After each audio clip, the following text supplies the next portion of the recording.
मुनि महाराज हमेशा अपने आप को ऐसे धर्म से कनेक्ट रखते हैं, सरलता का धर्म, सत्यता का धर्म, और इसी धर्म से कनेक्ट होने के कारण से वह हमेशा भीतर से धर्म से भरे हुए रहते हैं।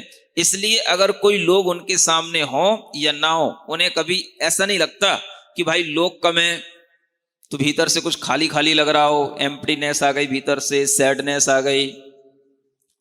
उन्हें नहीं लगता। क्यों नहीं लगता? वो किससे भरे हुए हैं? किससे भरे हुए हैं? धर्म से, धर्म के भावों से भरे हुए हैं।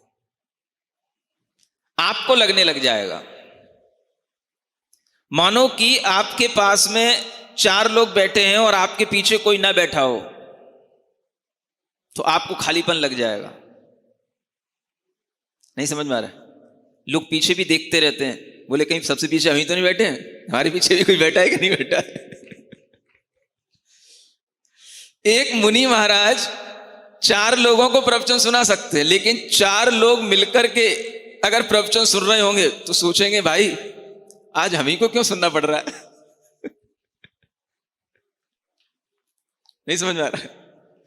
जिन्हें ये देखने की आदत पड़ गई कि इस जगह पर पहले 400 लोग रहते थे, अब उन्हें अगर उस जगह पर कहीं 100 लोग दिखाई दें, 200 लोग दिखाई दें, तो उन्हें ये लगेगा कि भाई हम प्रवचन सुन रहे हैं तो हमारे प्रवचनों में सुनने में कहीं हम कोई गलती तो नहीं कर रहे हैं। ये कौन सोचेगा? बोलो, सोचते हो कि नहीं सोचते हो? और मुनि महाराज जिस भाव से वह 400 लोगों में, 4000 लोगों में सुनाते हैं, उसी भाव में वह 100 लोगों में और 40 लोगों में भी सुना सकते हैं। क्योंकि उनका भाव क्या है?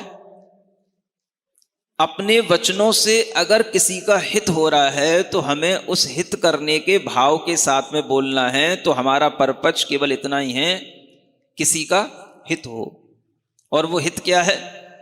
धर्म ध्यान हो।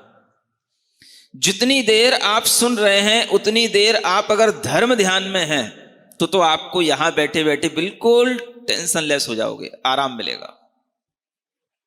सुनते हो?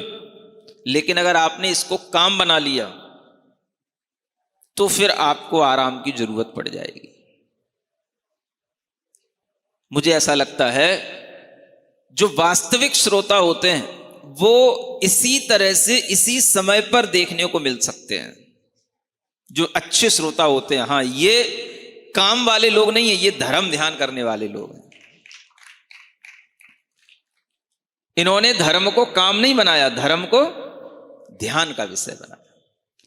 जब हम धर्म ध्यान करते हैं तो हमारे अंदर अपने आप आगे आगे धर्म ध्यान करने का और मन बनता हुआ चला जाता है, और वही धर्म ध्यान करने के लिए आपके पास नित्य नए अवसर भी आते रहते हैं, अलग अलग तरह से धर्म ध्यान करने के लिए।